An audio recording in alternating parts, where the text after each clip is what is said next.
Buenos días a todos. Continuando con la exposición de los temas de la convocatoria de oposiciones a los cuerpos de administración de justicia y dentro del apartado de lo que serían aspectos comunes del procedimiento, vamos a abordar hoy el tema referente a lo que se denominan actos procesales. Los actos procesales son las manifestaciones de voluntad traducidas en conductas de los sujetos que intervienen en un procedimiento judicial. Estas conductas tienen una finalidad que es la de producir efectos dentro del procedimiento. El régimen jurídico de los actos procesales viene a quedar determinado por las tres normas que venimos repitiendo a lo largo de los temas anteriores: por la Ley de Enjuiciamiento Civil, por la Ley Orgánica del Poder Judicial y por la más reciente Ley del Servicio Público de Justicia de enero de 2025. Las características esenciales de la producción de estos actos procesales vienen a ser las mismas que han sido de toda la vida, excepto en el punto concerniente a la digitalización, que incide tanto en la forma como veremos también en el cómputo de plazos en lo concerniente a las presentaciones electrónicas. Los puntos fundamentales de los actos procesales son tres: lugar, tiempo y forma. En lo que tiene que ver con el lugar, con el primero de estos aspectos, la regla general es que las actuaciones se realizan en la sede del órgano judicial, sea en el tribunal de instancia, sea más lógicamente dentro de la sección que corresponda. Sin embargo, hay excepciones que se entienden perfectamente tomando en consideración la naturaleza del acto de que se trata. Por ejemplo, los reconocimientos judiciales, por ejemplo, las inspecciones oculares, por ejemplo, las notificaciones en el domicilio del interesado, que lógicamente no se van a practicar en sede judicial, sino que se van a practicar en un lugar distinto. Existe, conforme la ley actual, la ley 1/2025, esta norma que crea el Servicio Público de Justicia, precedida por antecedentes normativos que ya establecían estas reglas, existe la posibilidad generalizada de actos por videoconferencia o por telepresencia, y esto de manera especial en las oficinas de justicia de los municipios, OJM, también en los servicios comunes o bien para evitar desplazamientos. Por lo tanto, respecto del lugar, la regla general es que sea la sede del órgano judicial. Existen excepciones que se entienden por lógica atendiendo a la naturaleza del acto, como las notificaciones en el domicilio del interesado, y la normativa reciente impulsa la posibilidad de realizar actos telemáticamente por videoconferencia o por telepresencia. Después de hablar del lugar, hablamos del tiempo de realización de los actos. A la hora de hablar del tiempo de la realización de los actos, la primera cuestión que se suscita es la de los términos y la de los plazos. Término es el momento exacto en el que se debe realizar un acto. Por ejemplo, mi cumpleaños es el 27 de mayo, así que si alguien me quiere regalar algo, yo lo invitaré a la fiesta que celebraré ese 27 de mayo. Plazo es el tiempo que media entre el momento que se considera y el término. Si hoy estamos a 2 de mayo, faltan 25 días para que mi cumpleaños tenga lugar. En cuanto a lo que serían los días para realizar los actos, la ley establece, la LEC, el artículo 130 de la LEC, establece que los actos deben practicarse en días y en horas hábiles. Días hábiles son de lunes a viernes. Se excluyen, por tanto, antes no se excluían, los sábados, los domingos, festivos nacionales, autonómicos y locales. Digo que antes no se excluían porque antes los sábados se computaban a efectos de registro, antes de la reforma de la LEC del año 2000. En cuanto a las horas hábiles, la regla general es que median entre las 8 de la mañana y las 8 de la tarde, entre las 20 horas. No en contra de lo que se entiende normalmente, que es que van de las 9 de la mañana a las 14 horas o a las 15 horas. Esta confusión tiende a hacer corresponder las horas hábiles con las horas de atención al público.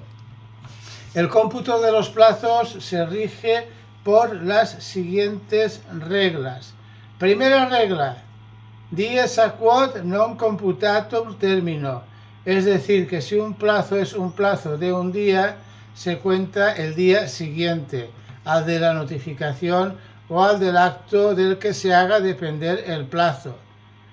Esto es matemáticamente lógico, porque si tú cuentas un plazo de un día que empieza y termina ese mismo día, vas a tener que restar del 2 de mayo el 2 de mayo, con lo que el resultado te va a ser 0 días. El día final incluye el día del vencimiento, por tanto el día final no expira a las 20 horas, sino que expira a las 24 horas. Si el último día es inhábil, se prorroga al siguiente día hábil. El plazo por horas o por minutos se cuenta de hora en hora y de minuto en minuto.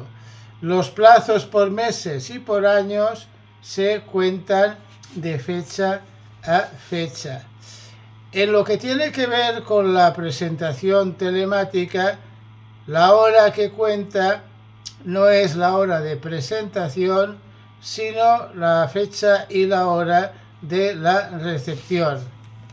A efectos de los plazos y a efectos de los términos, rige el concepto de preclusión.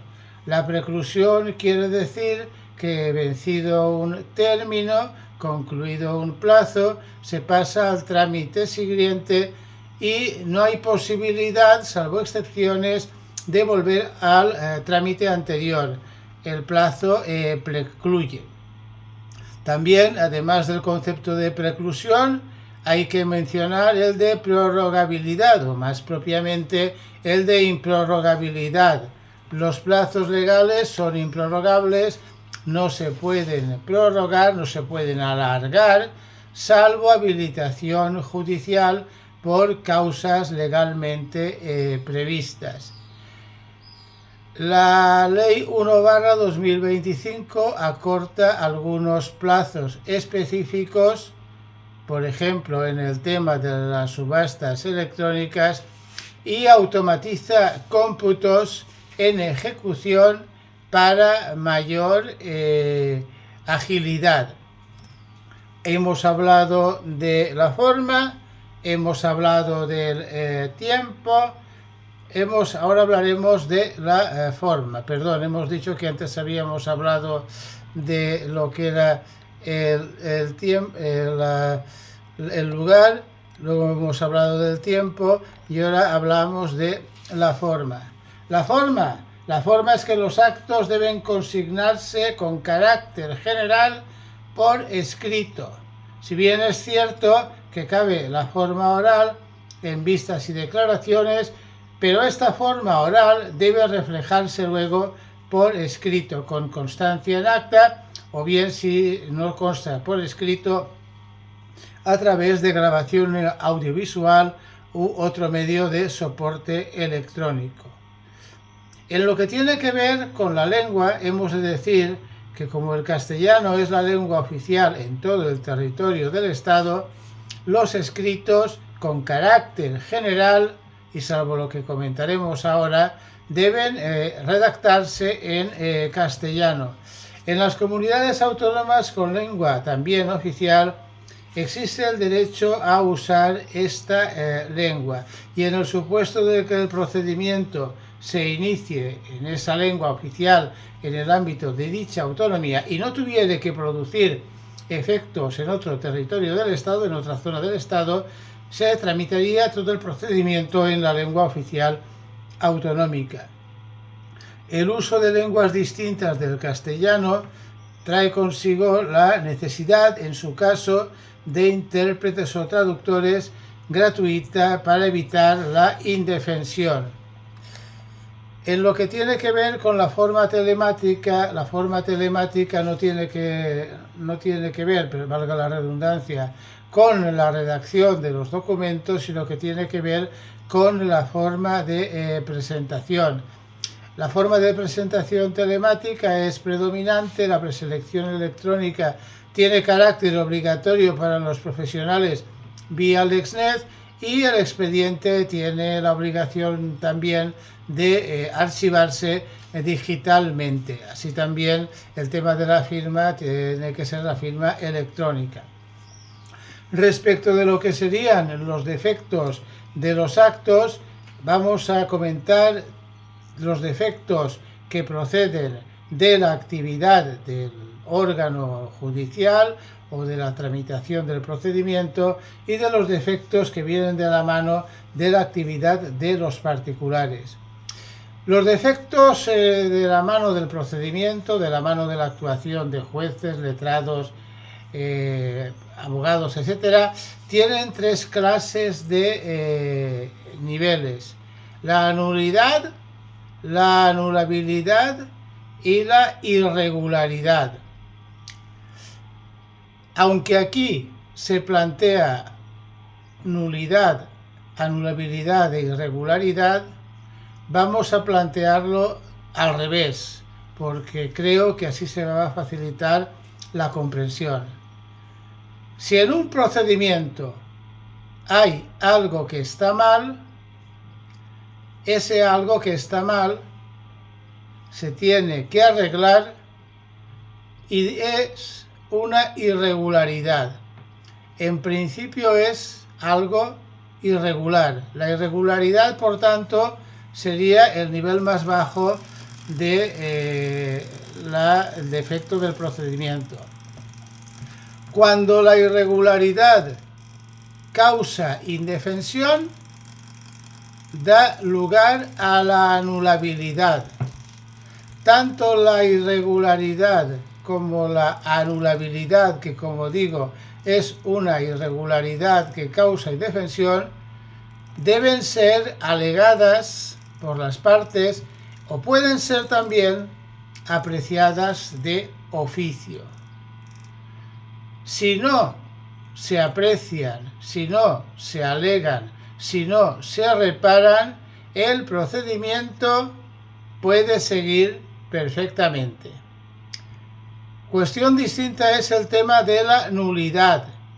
En el tema de la nulidad, el alcance de la irregularidad es tal que el derecho prevé para su producción la nulidad radical, es decir, el acto es como si no hubiera existido nunca.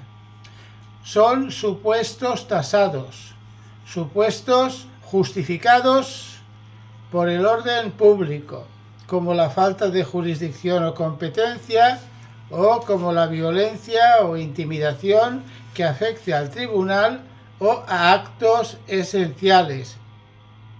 Como es una ineficacia absoluta, se aprecia en cualquier momento, se impone una retroacción al momento anterior y no es convalidable, a diferencia de lo que veíamos ocurría con la anulabilidad.